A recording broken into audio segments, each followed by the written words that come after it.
ஓம் சாந்தி, ஓம் சாந்தி, ஓம் சாந்தி. இன்றைக்கு விசேஷமாக நாம் பாக்கிய விதாதலிருந்து தாதி ஆல்ரவுண்டர் அவர்களை பற்றி பார்க்கலாம். தன்னுடைய அனுபவத்தை இப்படி நம்மிடம் பகிர்ந்து கொள்கின்றார். இதை கேட்க கேட்க ஒரு எல்லையற்ற வைராக்கியத்தை நமக்கு தூண்டும். அப்படி இருக்குது அவர் சொன்ன தன்னுடைய ஆன்மீக அனுபவம். பாருங்கள், அவர் என்ன சொல்ல போகிறார். தாதி ஆல்ரவுண்டர். இப்ப நாம எல்லாம் கேட்டிருந்தானே, அவ்யக்தவாணி தாதி குல்சார் அவருடைய லௌகீக தாய் பெயர் ருக்மணி. அதாவது தாதி குல்சார் தாதியினுடைய லௌகீக அம்மா. அதே போல இவர்கள் 17 வகையான டிபார்ட்மெண்ட் இவங்க சேவை செய்யக்கூடிய ஆத்மா. தாதி ஆல்ரவுண்டர். இது போல தன்னுடைய பாக்கிய விதாதாவில் தன்னுடைய அனுபவத்தை இப்படி சொல்றாங்க. தாதி ஆல்ரவுண்டர் அவர்கள் தன்னுடைய அனுபவத்தினுடைய கதை ரொம்ப விலை மதிக்க முடியாததாக இருக்கிறது. என்னுடைய ஒரு மாமி இருந்தார்கள். இது போல தன்னுடைய கதையை ஆரம்பிக்கிறார்கள். உண்மையான கதை. அவருடைய பெயர் கங்கா தேவி. அவர்களுக்கு பக்தியில் அசைக்க முடியாத பாவனை இருந்தது. எனக்கும் பக்தியினுடைய சம்ஸ்காரங்கள் தான் முதன்மையாக இருந்தன. லௌகீகத்தினுடைய சம்பந்தத்தின் காரணமாக நான் அவரிடம், அதாவது கங்கா தேவி, நான் வழக்கமாக அங்கே செல்வேன். அவருக்கு காஷ்மீரிலிருந்து சிவப்பு வர்ணத்தில் எழுதப்பட்ட கடிதம் வந்து கொண்டிருந்தது. பிரம்மபாபா எழுதக்கூடிய கடிதம். அதை அவர் எனக்கும் படித்து காண்பிப்பார்.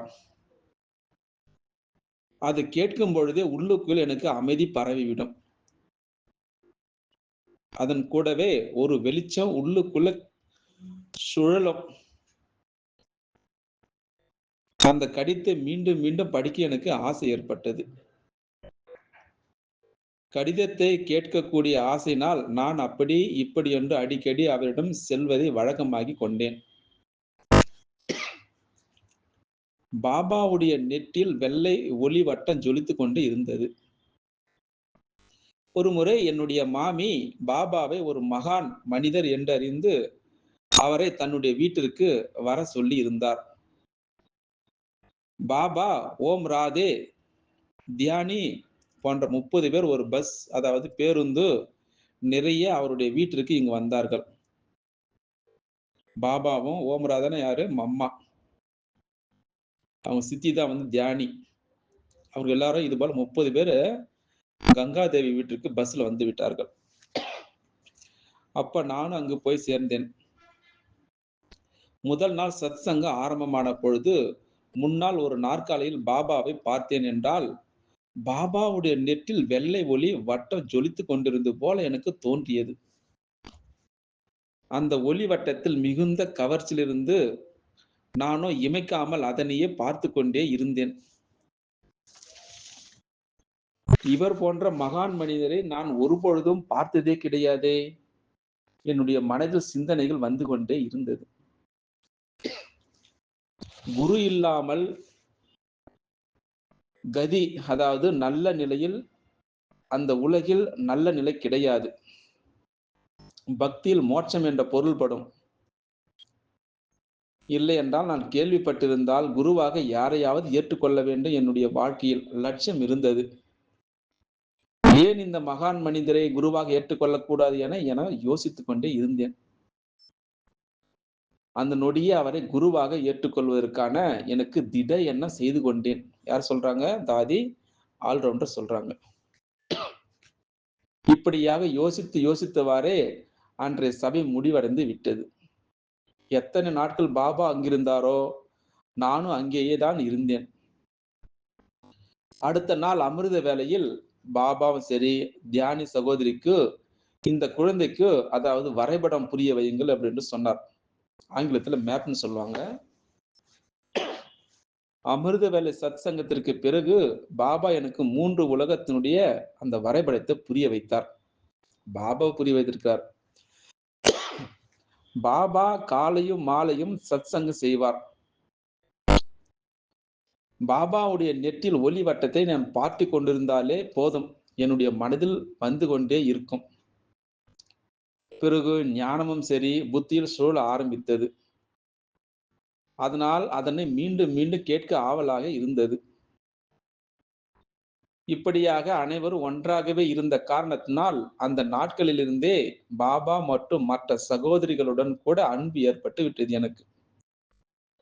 அந்த பிரம்மச்சரியத்தினுடைய விரதத்தை யார் கடைபிடிக்கின்றார்களோ அவர்களே அந்த தேவலோகத்திற்கு, அதாவது பாரடைஸ் சொர்க்கத்திற்கு செல்வார்கள் என பாபா புரிய வைத்தார் பிரம்மச்சரியம். பிறகு என்னுடைய லௌகிக கணவரும் அங்கு வர ஆரம்பித்தார்.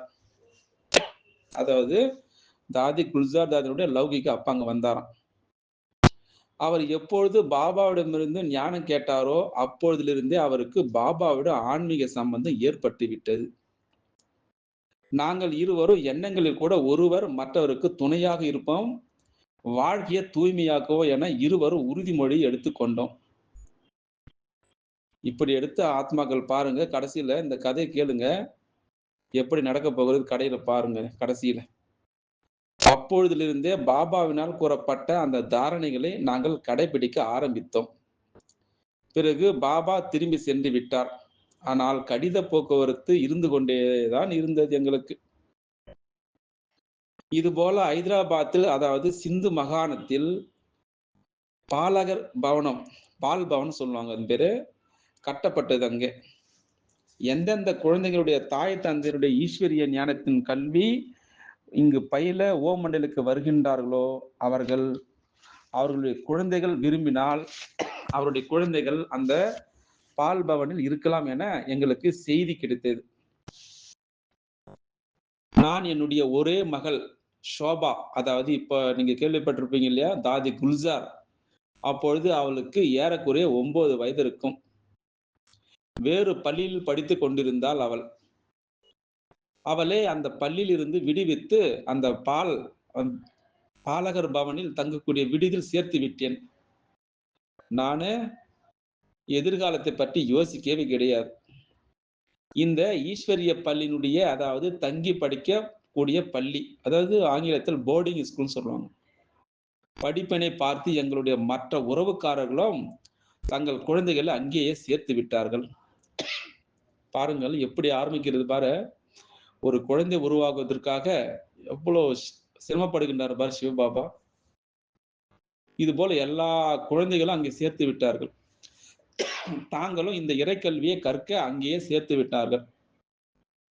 இது போல எல்லாரும் அங்கே அந்த இறைக்கல்வியை கற்க ஆரம்பித்து விட்டார்கள். இப்படியாக நாங்கள் எங்களுடைய தாரணைகள் படிப்படியாக அதை நடந்து கொண்டே இருந்தோம். இதற்கிடையில் தான் பாருங்கள் பிரச்சனைகள், தர்ணாக்கள் ஆரம்பமாகி விட்டது. அங்கே ரவுடிகள், அதாவது எதிர்ப்பாளர்கள் முடிந்தவரை அங்கு கோஷமிட்டார்கள். ஒவ்வொரு குழந்தையும் அவர்களுடைய வீட்டிற்கு திரும்பி அனுப்பப்பட்டு விட்டது. என்னுடைய மகள், ஒரே மகள் சோபாவும் வீட்டிற்கு வந்து விட்டாள். அவள் வந்தவுடன் ஒரு அலௌகிக உலகத்திலிருந்து லௌகிக உலகத்திற்கு வந்து விட்டார் போல எங்களுக்கு தோன்றியது. அவளுக்கு அங்கு என்ன கல்வி கிடைத்ததோ மற்றும் எப்படியாப்பட்ட சூழ்நிலை கிடைத்திருந்ததோ அதற்கும் வீட்டினுடைய சூழ்நிலை, அதனுடைய பழகக்கூடிய முறைகளில் இரவுக்கும் பகலுக்குமான வித்தியாசம் இருந்தது. இதனை பார்த்து ஈஸ்வரிய சேவையில் தானம் கொடுக்கப்பட்ட பொருளை, அதாவது லௌகிக மகள் ஷோபா வாபஸ் திரும்பி வாங்கக்கூடாது என்னுடைய மனதில் சதா எண்ணம் வந்து கொண்டே இருந்தது. அங்கதான் சேர்க்கணும் அப்படின்னு சொல்லிட்டு அவளுக்கு இருந்து கொண்டே இருந்துதான். ஆனால் குழந்தைகளோ குழந்தைகளாகவே இருப்பார்கள். அவர்களை எங்கு வைத்தாலும், அவர்களை எந்த பக்கம் இழுத்தாலும் அந்த பக்கமே குழந்தைகள் சாய்ந்து விடுவார்கள். இப்படியாக இதுவரை ஒற்றுமையாக இருந்த நாங்கள், அதாவது நானும் என்னுடைய லௌகிக் கணவரும் இருவரும் மனதளவில் வேறுபட்டு விட்டோம். ஆரம்பமாகிவிட்டதா? ஒரு பக்கம் முழு குடும்பம், மறுபக்கம் நான் மட்டும் தனியாக இருக்கிறேன். எங்கள் இருவருடைய எண்ணங்கள் வேறுபட்டு விட காரணத்தினால் எனக்கு இந்த உலகிலிருந்து வைராக்கியம் வர ஆரம்பித்தது. நான் முழுமையாக ஈஸ்வரிய சேவை செய்ய வேண்டும் என்ற அந்த பிரபுவனுடைய ஆகிவிட வேண்டும் என்ற எண்ணம் வந்து கொண்டே இருந்தது. ஏ பிரபுவே, எப்பொழுது இந்த 2 ஜீவன்களும் உங்கள் வசமாகுவோம்? அதாவது ஷோபாவும் தாதி ஆல்ரவுண்டரும். நாங்கள் எப்பொழுது 2 ஜீவன்களும் உங்கள் வசமாகுவோம் என்ற ஓசை என்னுடைய மனதில் இரவு பகலாக ஓடிக்கொண்டே இருந்தது. அட்டூழியங்கள் காரணமாக எங்களுக்கு பந்தனம் வந்தது. இதற்கிடையில் ஹைதராபாத்தில் அதிக அட்டூழியங்கள் நடந்ததால் பாபா கராச்சிக்கு வந்து விட்டார். எப்பொழுதெல்லாம் எனக்கு வாய்ப்பு கிடைத்ததோ வெளியில் செல்ல அல்லது லௌகிக்க உறவினர்களை சந்திக்கக்கூடிய அந்த காலையில், அதாவது 4 மணிக்கு நான் சத்சங்கத்திற்கு சென்று விடுவேன். காலையில் அமிர்த வேளையில. சத்சங்க கட்டிடம் எங்கள் வீட்டிலிருந்து ஏறக்குறைய 10 மைல் தூரம் இருந்தது. காலையில் ஒரு அதாவது குதிரை வண்டி அங்கு கிடைக்கும். அந்த டிராம்னா வந்து வச்சு ரயில் பெட்டி மாரி இருக்கும். அந்த அப்படி பஸ் மாரி போகும் அப்படி அந்த காலத்துல இருந்து. விடியற் காலையில், அதாவது வேலையாட்களை ஏற்றிக்கொண்டு செல்லும். நாங்களும் அதில் ஏறி சென்று விடுவோம். அந்த வேலையாட்களுடைய பார்வையும் அவருடைய உள்ளுணர்வும் கெட்டதாக இருந்தன. ஆனால் நாங்கள் பயமற்று தினமும் சத்சங்கத்திற்கு சென்று விட்டு 8 மணிக்கு வீட்டிற்கு வந்து விடுவோம். லௌகிக கணவர் அவ்வப்பொழுது ஒத்து போவார், அவ்வப்பொழுது ஒத்து போக மாட்டார்.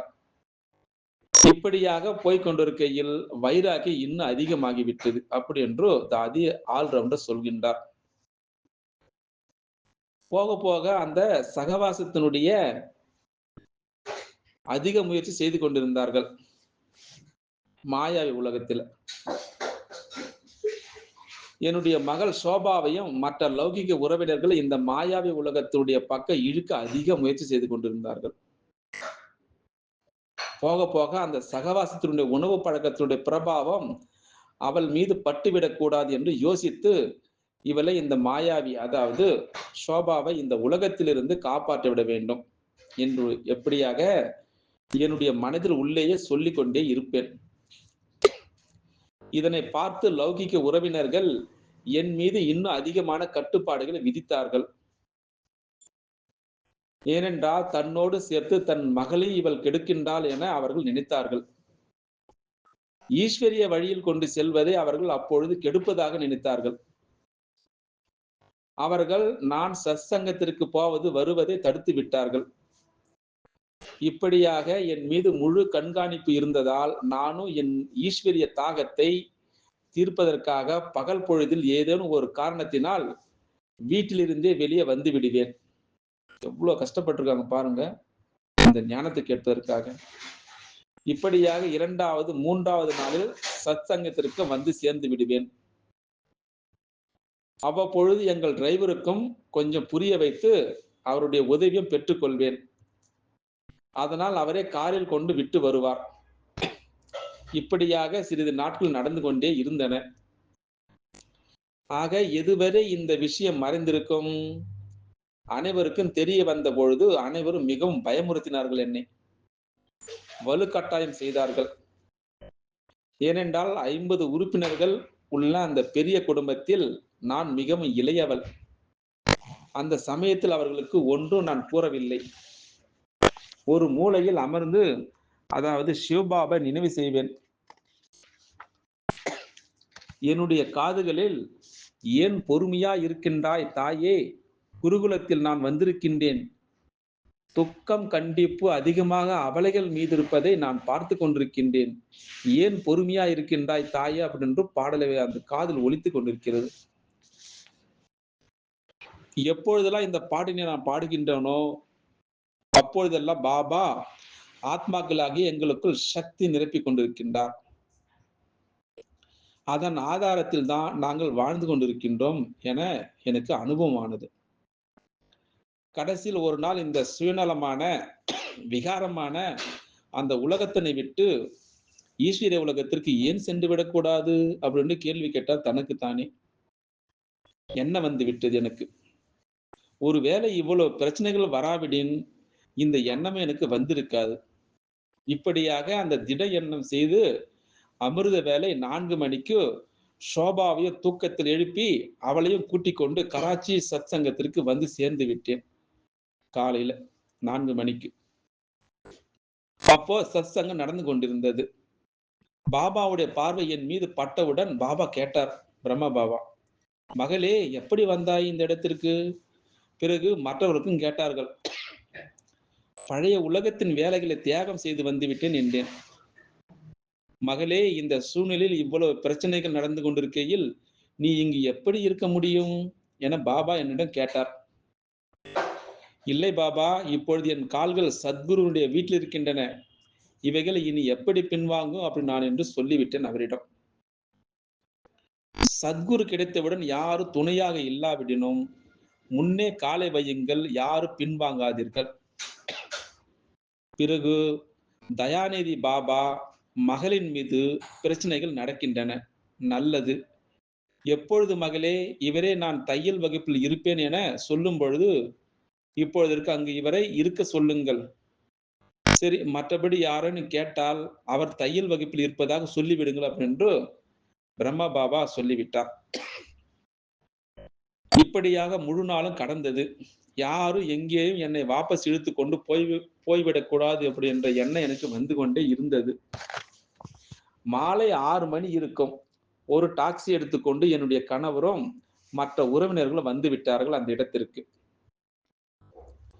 இருவர் வெளியே நின்று விட்டார்கள். மற்ற இருவர் கட்டிடத்திற்குள் வந்து நாங்கள் அதாவது ருக்மணியை நாங்கள் பார்க்க வேண்டும், சந்திக்க விரும்புகிறோம் அப்படி என்றார்கள். பாபாவுடைய அனுமதியுடன் அவர்கள் உள்ளே வந்து என்னை சந்திக்க அனுமதி வழங்கப்பட்டது. அவர்கள் என்னிடம் நீ ஏன் இங்கு வந்தாய் அப்படின்னு கேட்டாங்க அவங்க.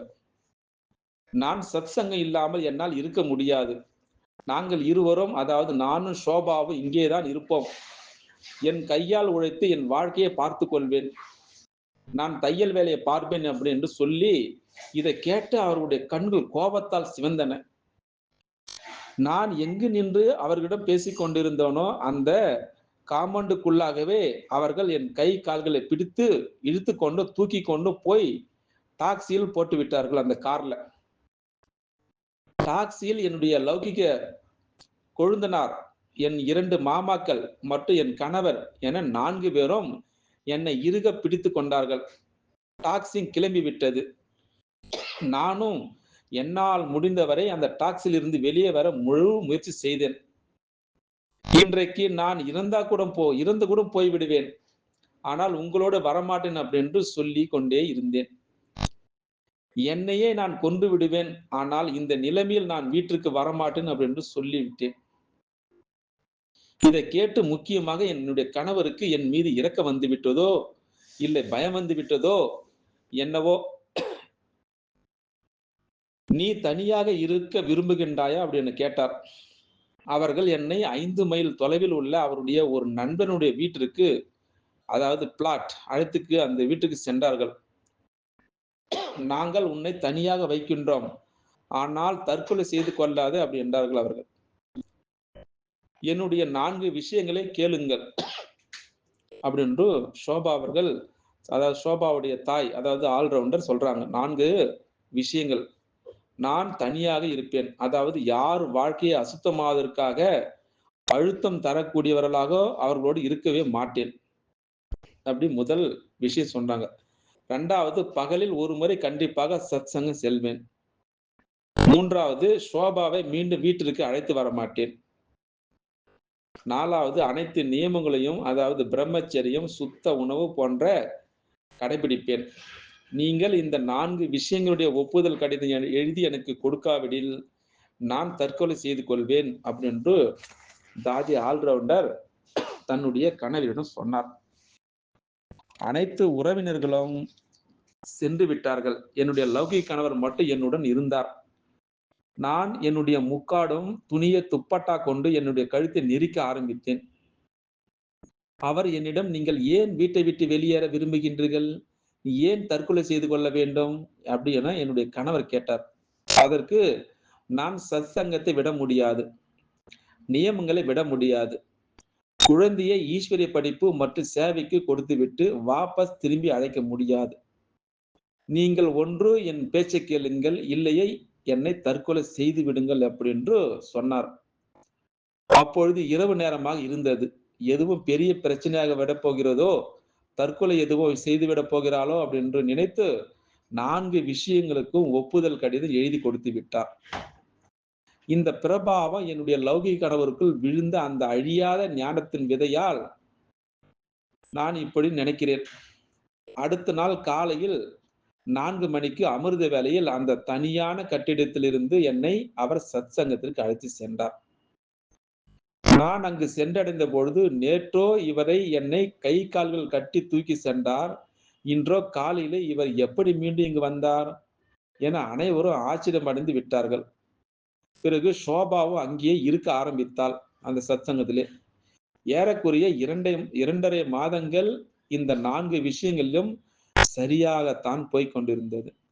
இப்படியாக சிறிது சிறிதாக அந்த தனியான கட்டிடத்திலிருந்து அவருடைய பங்களாவிற்கு நான் உன்னை தினமும் சத்சங்கத்திற்கு அழைத்து செல்வேன். ஆனால் நம்முடைய வீடு இருக்கும் பொழுதே ஏன் ₹300 நீ வீணாக இந்த வீட்டிற்கு வாடகை ஏன் செலவழிக்க வேண்டும்? அப்படி என்று கூறி என்னுடைய மனதை மாற்றி என்னை அங்கு அழைத்து சென்றார்கள். எவ்வளவு கஷ்டப்பட்டிருக்காங்க பாருங்க. ஒரு ஞானத்தை படிப்பதற்காக எவ்வளவு கஷ்டம் பாருங்க. அங்கு எங்களுடைய வீட்டில சிறிது காலம் நன்றாகத்தான் போனது. ஆனால் பிறகு மீண்டும் பழையது போன்ற சத்சங்கத்திற்கு செல்வதற்கு தடை செய்வதற்கான பிரச்சனை ஆரம்பமாகிவிட்டது. இங்கு மீண்டும் லௌகிக உறவினர்கள் கணவருக்கு தலைகீழான பாடம் எடுக்க ஆரம்பித்து விட்டார்கள். அதாவது கூட்டு வியாபாரமான காரணத்தினால் பெரிய சகோதரருடைய பிரபாவம் சிறியவர்கள் மீது ஏற்பட்டு விட்டது. அதாவது என்னுடைய கணவர் அவருடைய பேச்சினை கேட்பதால் கடுமையாக ஆகிவிட்டார். அவரும் கூட இப்பொழுது என்னை தடுப்பது, பழிப்பது என ஆரம்பித்து விட்டார். என் பந்தன நிலையை பார்த்து நானும் ஏதோ காரண சாக்கு கூறிவிட்டு விடுபட்டு மீண்டும் சத்சங்கத்திற்கு வந்து சேர்ந்து விட்டேன். அவர்கள் தேடி பார்த்த பொழுது நான் அங்கு வந்த விஷயம் அவர்களுக்கு தெரிந்து விட்டது. மீண்டும் கூட்டி வந்த பிறகு அவர்கள் நான் இருந்த முழு வீட்டிற்கு என்னை வைத்து பூட்டி விட்டார்கள். நீங்கள் என்னை ஜெயிலில் அடைத்து வைப்பீர்களானால் நான் சாப்பிட மாட்டேன். நீங்கள் ஆத்மாவுடைய சாப்பாட்டை நிறுத்துவீர்களானால் நான் சரீரத்தின் சாப்பாட்டை நிறுத்தி விடுவேன். உடலை விட்டு விடுவேனானால் நான் கடவுளிடம், அதாவது பிரபுவிடம் போய்விடுவேன் என்று சொன்னேன். பூட்டுக்கள் போடப்பட்டன. காவலாளிகள் நிறுத்தப்பட்டார்கள். சிறியவர் பெரியவர் அனைவருக்கும் என் மேல் முழு கண்காணிப்பாக இருக்க வலியுறுத்தப்பட்டது. 2-3 நாட்கள் சாப்பிடாத காரணத்தினால் என்னுடைய உடல் பலகீனமாகிவிட்டது. ஆனால் ஆத்மாவிற்கு சூட்சும சக்திகள் ரூபமான சாப்பாடு கிடைத்துக் கொண்டே இருந்தது. ஆத்மாவிற்கு இவள் இறந்து எதுவும் போய்விடுவாளோ என அனைவருக்கும் பயம் வர ஆரம்பித்து விட்டது. அதிக முறை அவர்கள் அந்த மாயா உலகத்தின் பக்கம் பேசி என்னை மாற்ற முயற்சித்தார்கள். ஆனால் மனம் ஒரு முறை பிரபுவுடையதாக ஆகிவிட்டது என்றால் அது எப்படி இப்பொழுது யாருடையதாக ஆக முடியும்? நான் வண்ண ஆடைகள், அணிகலன்கள் போன்றவற்றை கழற்றிவிட்டு வெள்ளை ஆடைகளை அணிந்து கொண்டேன். செல்வந்த நிலையிலிருந்து எப்படி ஏழ்மை நிலைமையை இவள் பார்ப்பாள் என அனைவருக்கும் இதே எண்ணம் தான் இருந்தது. இவள் தானே சரியாகி விடுவாள் என அவர்கள் நினைத்தார்கள். இந்த பக்கம் இரவு பகலாக அந்த மாதிரியான கொடுமைகளை சகித்துக் கொண்டேன். அந்த பக்கம் பிரபுவுடைய கிருபையினால் சாட்சாத்காரங்கள், காட்சிகள் கிடைக்க ஆரம்பித்தன. விஷ்ணுவுடைய ரூபத்தில் பாபா வந்து, மகளே தைரியமாக இருங்கள், இது கஷ்டங்களுடைய உலகம், கொடுமைகளுடைய உலகம் போய்விட்டது, இதனை கடக்க வைக்கத்தான் நான் வந்திருக்கிறேன் என சொன்னார். இந்த சப்தங்கள் எப்பொழுதெல்லாம் கேட்டவனோ அப்பொழுதெல்லாம் இந்த சிறைச்சாலையில் கூட எனக்கு என்று பாதுகாவலர் இருக்கிறார் என எனக்கு ஆறுதலாக இருந்தது. பிறகு பாபாவுடன் பேசுவேன். அதை வெளியில் உள்ளவர்கள் கேட்கும் பொழுது இவளுடைய ஈடுபாடு அதிகமாகிக் கொண்டே செல்கிறது என அவர்களுக்கு தோன்றியது. ஆனால் அவர்கள் அனைவரும் அவ்வளவு கருணை இல்லாதவர்களாக இருந்தார்கள். கொஞ்சம் கூட தயவு காட்டாமல் காரியம் செய்தார்கள். என்னுடைய ஒரு விஷயத்தை அவர்கள் கேட்கவே இல்லை. ஆக இன்னும் எதுவரை இந்த சிறைச்சாலையிலே இருப்பேன்? இப்பொழுது எப்படி இதிலிருந்து விடுபடுவேன்? அப்படி என்று என்னுடைய மனதில் ஓடிக்கொண்டே இருந்தது. எப்படியாவது சாவி கிடைக்குமா என மிகவும் முயற்சி செய்தேன். ஆனால் கிடைக்கவே இல்லை. இந்தியில 2 பக்கங்கள் இல்லை. அதனால் ஆங்கில புத்தகத்திலிருந்து மலை மீதிலிருந்து தூக்கி வீசப்பட்ட அந்த பிரகலாதனை எப்படி கடவுள் காப்பாற்றினாரோ, அப்படி என்னையும் காப்பாற்றுவார். அந்த இறைவனுடைய கதைய பத்தி சொல்றாங்க வந்து. இன்னைக்கு கூட முரளில் வந்தது இந்த கதை. பிரகலாத் கதை. ஏனென்றால் நானும் கடவுளுடையவள் என்றால், நான் ஏன் இந்த பால்கனியிலிருந்து குதிக்கக்கூடாது? கடவுள் கண்டிப்பாக என்னையும் காப்பாற்றுவார் என நான் நம்பினேன். இந்த எண்ணம் மேலும் மேலும் எனக்கு திடமாகிக் கொண்டே சென்றது. அதற்காக நான் எனக்குள்ளே தயாராகிக் கொண்டேன். என் உடைமைகளுடைய பட்டியல் ஒன்றை தயாராக்கிக் கொண்டேன். அவைகளை என்னுடைய உடைமைகளை அதாவது அணிகலன்கள் எல்லாம் மேஜை மீது வைத்து விட்டேன். ஏனென்றால் நான் இந்த உடைமைகளை எல்லாம் எடுத்துக்கொண்டு போய்விட்டதாக யாரும் நினைத்து விடக்கூடாது அல்லவா? அதனால் மெல்லிய மெத்தை ஒன்றை எடுத்து அதை 3ஆக சுற்றி கீழே போட்டு விட்டேன். ஏனென்றால் மேலிருந்து நான் அதில் குதித்தால் வெளியில் சப்தம் வராதல்லவா? இப்படியாக இரவு அனைவரும் தூங்கும் பொழுது நான் குதிக்க திட்டமிட்டு இருந்தேன். ஆனால் இரவு காவலாளி அங்கும் இங்கும் மேலும் கீழும் சுற்றிக் கொண்டே இருந்தார். அதனால் இரவு குதிக்க சரியான நேரமில்லை என்பதை நான் புரிந்து கொண்டேன். பால்கனிக்கு அந்த புறம் பக்கத்து வீட்டினுடைய கதவு இருந்தது. அது இந்த பால்கனியிலிருந்து சுமார் 8, 10 அடி தொலைவில் இருந்தது. ஒருவேளை நான் அந்த இடத்தை கதவிற்கும் இடம் அடைந்து விட்டால், அங்கிருக்கும் மாடிப்படி வழியாக வெளியேறி விடலாம் என நான் யோசித்தேன். அது மிகவும் ஆபத்தமான இருந்தாலும், ஆனால் என்ன செய்ய? இந்த சிறையிலிருந்து நான் தப்பிக்க இதை தவிர வேறு எனக்கு எந்த வழியும் தோணவே இல்லை. தெரியவும் கிடையாது. அன்று ஒரு சூடான வெயில் கால இரவு பொழுது. அதனால் சில வீட்டு உறுப்பினர்கள் அந்த பால்கனிக்கு வெளியே தூங்கிக் கொண்டிருந்தார்கள். அவர்கள் என்னை பிடிக்க முடியாதவாறு நான் என்னுடைய துணிகளை என்னை சுற்றி கட்டிக்கொண்டு நான் எங்கள் பால்கனியிலிருந்து பக்கத்து பால்கனிக்கு தாண்டி விட்டேன். ஆனால் அப்படி தாண்டும் பொழுது என்னுடைய கால் அங்கு தூங்கிக் கொண்டிருந்த ஒரு குழந்தையின் மீது பட்டு விட்டது. உடனே அந்த குழந்தை அழ ஆரம்பித்து விட்டது. அந்த குழந்தையினுடைய தாயார் எழுந்து விட்டார்கள். நான் அங்கு நிற்பதை பார்த்தால் அவர்கள் என்ன சொல்வார்கள் என நான் ஸ்தம்பித்து அங்கு நின்று விட்டேன். ஆனால் நான் என்னுடன் சிவபாபா இருக்கிறார் என்பதை புரிந்து கொண்டு பிறகு நான் சுதாரித்துக் கொண்டேன். அது மட்டுமின்றி என்னுடைய மனதில் எந்த கெட்ட எண்ணமும் இல்லைதானே. அந்த குழந்தையினுடைய தாயும் என்னை பார்க்கவே கிடையாது.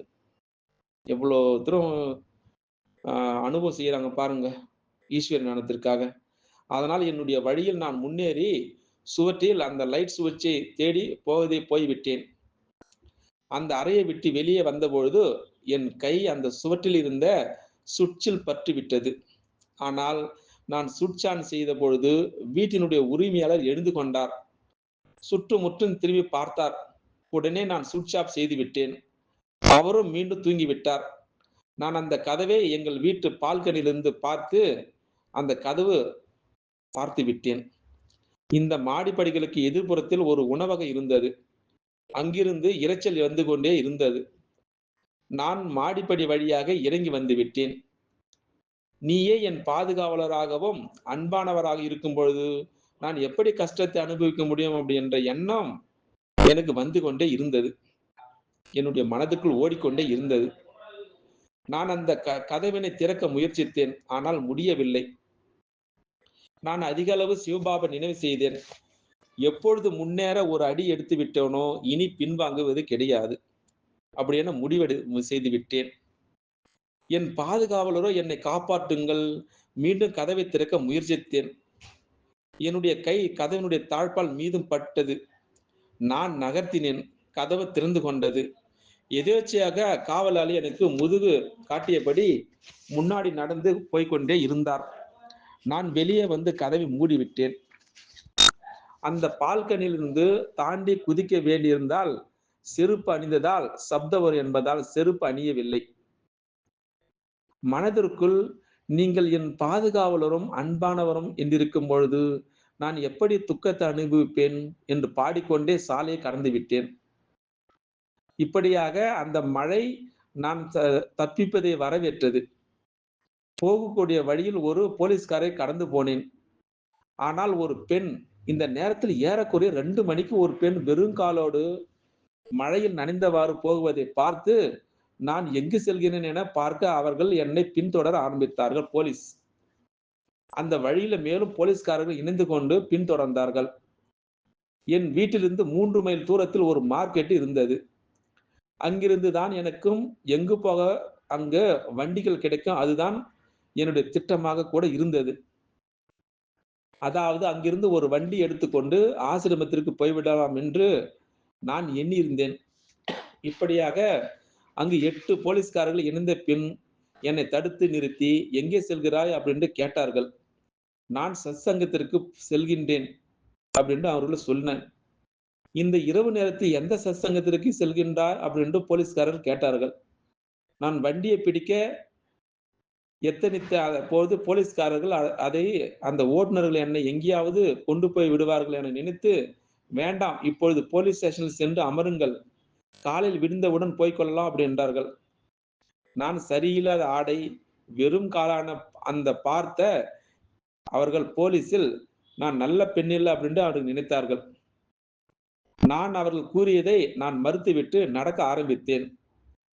அவர்களும் என்னை பின்தொடர்ந்தார்கள். "கடவுளே, என்னை காப்பாற்று. உன் அன்பர் பிரச்சனையில் இருக்கின்றால், நீ மட்டும் இதனை சரி செய்ய முடியும்" அப்படின்னு நான் கடவுளை அழைத்தேன். இதுவரை ஆங்கில புத்தகம் அந்த பெஸ்டோர் ஆஃப் ஃபார்ச்சுனேட் அதுல சொல்லப்பட்டிருக்கு இந்த விஷயங்கள. இப்படியாக அநேக போலீஸ்காரர்கள் சேர்ந்து விட்டார்கள். இப்பொழுது நான் எங்கே போவேன் அப்படின்னு நான் யோசித்துக் கொண்டே இருக்கிற சமயத்துல ஆசிரமம் 10 மைல் தூரம் அங்க இருக்கிறது. சரி, அடுத்தவர் வீட்டில் தைரியமாக குதித்து நான் வந்தேன். ஆனால் சிறிது நேரத்தில் மனதில் குழப்பம் ஏற்பட்டு விட்டது. பிறகு மனதிலிருந்து யார் மீது அவருடைய பாதுகாவல்? "சுவாமி, நீ இருக்க அவருக்கு துக்கம் எப்படி?" அப்படின்னு எனக்கு சத்தம் வந்து கொண்டே இருந்தது. இப்படியாக லௌகிக தாய் வீட்டிற்கு என்னுடைய அம்மாவிடம் போய் விடலாமா அப்படி என்று யோசித்தேன். நான் சத்சங்கத்திற்கு 4 மணிக்கு தான் போக வேண்டும். இப்பொழுது 2 மணிதான். அதனால நான் என்னுடைய அம்மா வீட்டுக்கு செல்கின்றேன் அப்படின்னு அந்த போலீஸ்காரரிடம் சொன்னேன். இலாகாவாக அந்த காவலர்கள் சேர்ந்து சேர்ந்து ஏறக்குறைய 25 பேர் சேர்ந்து விட்டார்கள். வழிநெடுகிலும் நடந்து 25 போலீஸ்காரர்களுடன் நான் என்னுடைய அம்மா வீட்டுக்கு கதவருகே வந்து சேர்ந்தேன். கதவு மூடி இருந்தது. அனைவரும் தூங்கிக் கொண்டிருந்தார்கள். என் அம்மா அந்த வீட்டின் 3வது மாடியில் இருந்தார்கள். நான் கதவை தட்டினேன் அந்த சமயத்துல 2 மணிக்கு. ஆனால் அது அவர்களுக்கு கேட்கவில்லை. அம்மா வீட்டினுடைய அருகாமையில் தான் கங்காதேவி, அதாவது என்னுடைய லௌகீக மாமி அவர்களுடைய வீடு இருந்தது. அங்கிருந்த காவலாளி தங்கள் வீட்டு பெண் வெறுங்காலோடு, அதாவது கூடவே 25 போலீஸ்காரர்கள் வந்திருப்பதை பார்த்து கேட்காமலேயே என்னுடைய மாமாவிற்கு தகவல் கொடுத்தார்கள். என்னுடைய 2 மாமாக்களும் வந்தார்கள். அவர்களோ இந்த ஈஸ்வரிய ஞானத்திற்கு முற்றிலும் எதிரானவர்களாக இருந்தார்கள். அவர்கள் போலீஸ்காரர்களிடம், "நீங்கள் செல்லலாம்" அப்படின்று, "இவள் எங்கள் வீட்டு பெண்ணு தான்" அப்படின்னு சொன்னார்கள் எங்க மாமா. போலீஸும் சென்று விட்டது. மாமா என்னிடம் மிக கடுமையாக நடந்து கொண்டார். என் முன்னாடி வந்து, "என்ன ஆயிற்று? இந்த நேரத்தில் எங்கிருந்து வந்தாய்? நீ எங்கள் மரியாதையை சாம்பலாக்கி விட்டாய். என்ன இது அழகாகவா இருக்கிறது? இவ்வளவு இரவாகி விட்டது. இவ்வளவு போலீஸ்காரர்களுடன் வந்திருக்கின்றாய். நீயோ எங்கள் வீட்டினுடைய கௌரவத்தை அழிக்கவே பிறந்திருக்கிறாய்" அப்படின்னு என்னுடைய மாமாக்கள் என்னை திட்டினார்கள். பிறகு நான் வீட்டில் வைத்து பூட்டப்பட்டிருப்பது அவர்களுக்கு தெரியும். "உன் பிடிவாதத்தை விடு. அவர்கள், அதாவது வீட்டில் உள்ளவர்கள் எப்படி கூறுகின்றார்களோ அப்படியே செய்" அப்படி என்றார்கள். மாமா அவர்களே எனக்கு இப்பொழுது அனுமதி கிடைத்து விட்டது. அதனால் நான் இன்று சத்சங்கத்திற்கு சென்று கொண்டிருக்கிறேன். கடிகாரம் நின்று விட்டதால் 4 மணி என நினைத்தேன். ஆனால் இப்பொழுது மணி 2 தான் ஆகிறது. நான் என்னுடைய சகோதரி ருக்மணியுடன் சத்சங்கத்திற்கு செல்லலாம் என சென்று விடலாம் என நினைத்தேன். போலீஸ்காரர்கள் என்னுடன் வந்து விட்டார்கள். மற்றபடி வேறு ஒன்று விஷயம் இல்லை அப்படி என்றேன். பிறகு நான் எங்கள் வீட்டு கதவினை தட்டினேன். என் அம்மா அதை கேட்டு கீழே வந்தார்கள். நான் என் மாமாவிடம், "மாமா அவர்களே, நீங்கள் சென்று ஓய்வெடுங்கள். நான் மேலே செல்கின்றேன். காலையில் ருக்மணியுடன் நான் சத்சங்கத்துக்கு செல்வேன்" அப்படின்றேன். பிறகு மாமா மேலே சென்று தூங்கிவிட்டார். அது கடவுளுடைய சிவபாபாவுடைய கிருபைதான் அப்படின்னு நான் நினைக்கிறேன். பிறகு அம்மாவுடன் மேலே வந்து, "அவர்கள் எப்படி இவ்வளவு நாள் என்னை பூட்டி வைத்தார்கள்? நான் சாப்பிடாதது என்ற முழு துக்கம் நிறைந்த கதையை அம்மாவுக்கு கூறிவிட்டேன். அதை கேட்டு அம்மாவுக்கும் வைராக்கியம் வந்து விட்டது. இவ்வளவு நாள் சத்சங்கத்துக்கு செல்லவில்லை, இன்று ருக்மணி சகோதரியுடன் செல்வேன் அப்படின்னு சொன்னாங்க. நாங்க சரியாக 4 மணிக்கு குதிரை வண்டி எடுத்துக்கொண்டு குன்சி பவன் என்ற கட்டிடத்திற்கு சென்றடைந்தோம். குன்சி பவன் அங்கிருந்து ஏறக்குறைய 14 மைல்கள் இருந்தது. எவ்வளவு தூரம் பாருங்க. ஒரு வழியாக கடைசியில் நாங்கள் சத்சங்கத்திற்கு வந்து சேர்ந்து விட்டோம். பிறகு மாதேஸ்வரி மம்மா அவர்களையும் பிதாஸ்ரீ அவர்களை சந்தித்தோம். இன்று நான் அசுர வாழ்க்கையினுடைய தியாகம் செய்து ஈஸ்வரிய வாழ்க்கையை உருவாவதற்காக அடியெடுத்து வைத்திருக்கின்றோம். இன்று நான் கடந்து வந்த வாழ்க்கையை இந்த நாடகத்தின் ரீல் முடிந்துவிடக்கூடிய உறுதிமொழி செய்கின்றேன் என அவர்களிடம் நான் கூறிவிட்டேன். இதை கேட்டு பாபா புன்சிரித்தார். அதற்கு மாதேஸ்வரி, அதற்காக மிகுந்த தைரியம் தேவை. உங்கள் லௌகிக உறவினர் வருவார்கள். முன்பு போலவே பலவந்தம் அது இது என்று கலாட்ட செய்வார்கள். மாயா விதவிதமாக ரூபத்தில் வரும். இந்த லௌகிக உறவினருடைய இரக்கமற்ற தன்மையினும் அந்த குடும்பங்களுடைய அனைத்து விதமான சோதனை தாள்கள் எதிர்கொள்ளக்கூடிய அளவிற்கு உங்களுக்கு தைரியம் உள்ளதா அப்படி என்றார்கள்.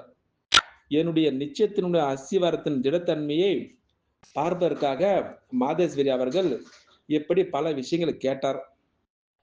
ஆனால் நான் அந்த மாயாவி மனிதர்களுக்கு பௌதிக சுக பொருட்கள், நான் அவை அனைத்தும், அதாவது பணம், ஆபரணங்கள், அவர்களிடமே அதை கொடுத்து விட்டு வெறும் காலோடு வந்திருக்கின்றேன் அப்படி என்று சொன்னார்.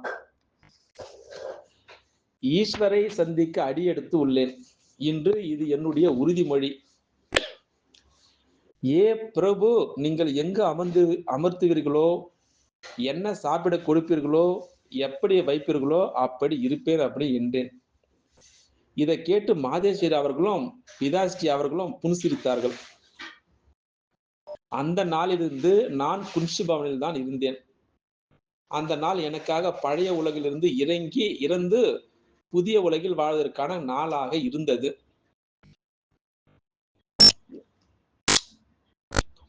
அந்த பக்கம் கதவுகள் மூடித்தான் இருக்கின்றன, பூட்டுக்கள் போட்டப்பட்டுதான் இருக்கின்றன என்றாலும் நான் அங்கில்லை என்பது அமிர்த வேளையில் வீட்டில் உள்ளவர்களுக்கு தெரிய வந்தது. பழைய அவங்க வீட்டுல நடக்கிற கதை சொல்றாங்க. உடனே அவர்கள் காவலாளி கேட்டார்கள். எனக்கு தெரியாது என அவர் சொல்லிவிட்டார். பக்கத்து வீட்டுக்காரர்கள் அவர்கள் கதவினை திறந்த பொழுது அது முன்னமே என்னால் திறக்கப்பட்டிருந்தது. அதனால் அது முன்னமே திறந்திருந்தால் திருடன் தான் வந்துள்ளான் என நினைத்தார்கள். ஆனால் எந்த பொருளும் திருடப்படவில்லை. அதாவது பால்கனியை தாண்டி குதித்தான் சென்றிருப்பாள் என அனைவரும் முடிவுக்கு வந்தார்கள். அவர்களுக்கு ஒரு புறம் நான் ஈஸ்வரிய தாரணைகளால் கடந்து என் 5 வருடத்தின் நினைவுகள் மற்றும் மறுபுறம் எப்படி புத்தர் உலகிலிருந்து வைராக்கியம் வரவே இரவு 2 மணிக்கு எழுந்து காட்டுக்கு சென்றார், அதுபோல இவளும் செல்வம், ஆபரணங்கள் போன்றவற்றை தியாகம் செய்திருக்கின்றார் என்றால் கண்டிப்பாக வேறு எதுவோ உயர்ந்ததாக கிடைத்திருக்கிறது என்று எண்ணினார்கள் அவர்கள். இப்படியாக மனதிற்குள்ளாகவே இந்த விஷயத்தின் மீது எண்ணிக்கொண்டே மாலை 4 மணிக்கு குன்சி பவனிற்கு வந்து விட்டார்கள் அவர்கள், லௌகிக சொந்தம். அவர்கள் மாதேஸ்வரிடம் நாங்கள் ருக்மணி சந்திக்க வேண்டும் அப்படி என்றார்கள். தாராளமாக சந்தியுங்கள் அப்படி என்று மாதேஸ்வர் சொன்னார். மீண்டும் இப்பொழுது என்ன செய்வார்களோ, என்ன சொல்வார்களோ என முதலில் எனக்கு கொஞ்சம் பயமாக இருந்தது. ஆனால் பிறகு சிவசக்தி ஆகிய நான் அவர்களுக்கு முன் சென்றேன். நான் தெளிவான வார்த்தைகளால், நான் உங்களுடைய அந்த பழைய உலகிலிருந்து இறந்து விட்டேன், அதனால் இப்பொழுது என்னை பின்தொடர்வதை விட்டுவிடுங்கள். ஒருவேளை உங்களுக்கு மாயாவி உலகம் பிடித்திருந்தால் நீங்கள் தயக்கம் இல்லாமல் அடுத்த திருமணம் செய்து கொள்ளுங்கள். அந்த மாயாவுடைய சுகத்தை அள்ளுங்கள். அந்த சுகம் ஒருவேளை எனக்கு பிடித்திருந்தால் நான் அவைகளை உங்களிடம் விட்டு வந்திருக்கவே மாட்டேன். கண்டிப்பாக அதை விட அதிக பிராப்தி ஏற்பட்டுள்ளதால் தானே அவைகளை நான் தியாகம் செய்து இந்த வாழ்க்கையை வாழ விரும்புகிறேன். நான் திருமணம் செய்ய விரும்புகின்றேன், எனக்கு எழுதி கொடுப்பாயா அப்படி என்று என்னுடைய லௌகிக கணவர் சொன்னார். பழைய உலகத்தின் சுகத்தினை அனுபவிக்க நீங்கள் எஜமான் அந்த ஈஸ்வரிய சுகத்தினை அனுபவிக்க நான் எஜமான். எவ்வளவு சொல்றாங்க பாருங்க. நீங்கள் திருமணம் செய்ய விரும்பினால் செய்து கொள்ளுங்கள், எழுதி தர வேண்டிய எந்த அவசியம் இல்லை அப்படி என்று சொல்லிவிட்டேன். பிறகும் அவர்கள் ஒரு வாரம் வரை தினமும் வந்து கொண்டே இருந்தார்கள். சில சமயம் மோகத்தின் ரூபத்தில் முயற்சித்தார்கள், சில சமயம் பேராசின் ரூபத்தில் என்னை ஈஸ்வரிய வழியிலிருந்து விலக்குவதற்காக முயற்சித்தார்கள். எனக்கோ ஒரு ஈஸ்வர் தான் என்றேன். லௌகிக்க மாமி யாருடைய வீட்டில்தான் எனக்கு முதலில் ஞானம் கிடைத்ததோ அவர்கள் ஈஸ்வரிய வாழ்க்கை கழிப்பது ஒன்றும் அவ்வளவு எளிதல்ல. யோசித்துக்கொள். முழு வாழ்க்கையினுடைய முடிவை அவசரத்தில் எடுக்காதே. அதிக சோதனைகள் வரும். அவற்றையெல்லாம் நீ கடந்து விடுவதற்கான சக்தி உன்னிடம் உள்ளதா என்ன அப்படின்னு கேட்டார்கள். நான் கூடத்தான் ஞானம் எடுத்திருக்கின்றேன். ஆனால் உலகின் நிலைமைகளை பார்த்து வீட்டில் இருந்து கொண்டே நிமித்தமாகி பாகத்தில் நடிக்க வேண்டும், யோசித்து புரிந்து அடி எடுத்து வைக்க வேண்டும் அப்படின்னு சொன்னார்கள். சத்குருவுடைய வாசல் வந்துவிட்ட என்னை ஏன் பின்னால் தள்ளுகின்றீர்கள்? நீங்கள் தானே இந்த அறிவுரை அளித்திருந்திருந்தீர்கள். இப்படியாக டிஸ்கஷன் போயிட்டு இருந்தது. இது என்னுடைய திடமான எண்ணம். இதிலிருந்து யாரும் என்னை விலக்க முடியாது அப்படின்னு விட்டேன். அதற்கு மாமி, நீ இவ்விதமாக ஓடி வந்து விடுவாய் என நான் யோசித்து கூட பார்க்கவே இல்லை. இப்பொழுது நீ மயக்கத்தில் இருக்கின்றாய், கொஞ்சம் விழிப்பாக இரு. நானும் கூட இவ்வாறாக தான் நடந்து கொண்டிருக்கின்றேன் அப்படி என்றார். இப்படியாக ஒவ்வொருடைய முயற்சி அவரவருடையது என்றேன். இவ்வாறாக ஒரு வாரம் வரை மாயாவினுடைய அநேக மோகினி ரூபங்களை காட்டினார்கள். கடைசியில் நீங்கள் என்ன விரும்புகின்றீர்களோ அதை செய்து கொள்ளுங்கள் என நானே அவர்களுக்கு எழுதி கொடுத்து விட்டேன். இதுதான் தேகத்தினுடைய சம்பந்தங்களிலிருந்து பற்று அருந்ததனுடைய கடைசி நொடி. இப்படியாக பாக்கிய விதாதா புத்தகத்திலிருந்து தாதி ஆல்ரவுண்டர் தன்னுடைய அலௌகிக விஷயங்களை எப்படி லௌகிகத்திலிருந்து அலௌகித்து வந்தார், எவ்வளவு இன்னல்களை சந்தித்தார், இப்படியாக நாம் பார்த்தோம். இதை கேட்டு கூட நாமும் சரி, தேகத்துடைய பற்று, தேகத்துடைய சம்பந்தம், தொடர்பு எல்லாத்திலும் விடலாமா? பார்ப்போம். நாளைக்கு அடுத்து ஒரு விசேஷமான மகா ஆத்மாவுடைய அந்த பாக்கிய விதாதாவுடைய கதையை. சரியா? அச்சா. ஓம் சாந்தி. ஓம் சாந்தி. ஓம் சாந்தி. ஓம் சாந்தி. இன்றைக்கு விசேஷமாக நாம் பாக்கிய விதாதாலிருந்து தாதி ஆல்ரவுண்டர் அவர்களை பற்றி பார்க்கலாம். தன்னுடைய அனுபவத்தை இப்படி நம்மிடம் பகிர்ந்து கொள்கின்றார். இதை கேட்க கேட்க ஒரு எல்லையற்ற வைராக்கியத்தை நமக்கு தூண்டும். அப்படி இருக்குது அவர் சொன்ன தன்னுடைய ஆன்மீக அனுபவம். பாருங்கள் அவர் என்ன சொல்ல போகிறார். தாதி ஆல்ரவுண்டர். இப்ப நாம எல்லாம் கேட்டிருந்தானே அவ்யக்தவாணி. தாதி குல்சார் அவருடைய லௌகீக தாய் பெயர் ருக்மணி. அதாவது தாதி குல்சார் தாதியினுடைய லௌகீக அம்மா. அதே போல இவர்கள் 17 வகையான டிபார்ட்மெண்ட் இவங்க சேவை செய்யக்கூடிய ஆத்மா. தாதி ஆல்ரவுண்டர். இது போல தன்னுடைய பாக்கிய விதாதாவில் தன்னுடைய அனுபவத்தை இப்படி சொல்றாங்க. தாதி ஆல்ரவுண்டர் அவர்கள் தன்னுடைய அனுபவத்தினுடைய கதை ரொம்ப விலை மதிக்க முடியாததாக இருக்கிறது. என்னுடைய ஒரு மாமி இருந்தார்கள். இது போல தன்னுடைய கதையை ஆரம்பிக்கிறார்கள், உண்மையான கதை. அவருடைய பெயர் கங்கா தேவி. அவர்களுக்கு பக்தியில் அசைக்க முடியாத பாவனை இருந்தது. எனக்கும் பக்தியினுடைய சம்ஸ்காரங்கள் தான் முதன்மையாக இருந்தன. லௌகீகத்தினுடைய சம்பந்தத்தின் காரணமாக நான் அவரிடம், அதாவது கங்கா தேவி, நான் வழக்கமாக அங்கே செல்வேன். அவருக்கு காஷ்மீரிலிருந்து சிவப்பு வர்ணத்தில் எழுதப்பட்ட கடிதம் வந்து கொண்டிருந்தது. பிரம்மபாபா எழுதக்கூடிய கடிதம். அதை அவர் எனக்கும் படித்து காண்பிப்பார். அது கேட்கும் பொழுதே உள்ளுக்குள் எனக்கு அமைதி பரவிவிடும். அதன் கூடவே ஒரு வெளிச்சம் உள்ளுக்குள்ள சுழலும். அந்த கடிதத்தை மீண்டும் மீண்டும் படிக்க எனக்கு ஆசை ஏற்பட்டது. கடிதத்தை கேட்கக்கூடிய ஆசையினால் நான் அப்படி இப்படி என்று அடிக்கடி அவரிடம் செல்வதை வழக்கமாகி கொண்டேன். பாபாவுடைய நெற்றியில் வெள்ளை ஒளி வட்டம் ஜொலித்துக் கொண்டு இருந்தது. ஒருமுறை என்னுடைய மாமி பாபாவை ஒரு மகான் மனிதர் என்றறிந்து அவரை தன்னுடைய வீட்டிற்கு வர சொல்லி இருந்தார்.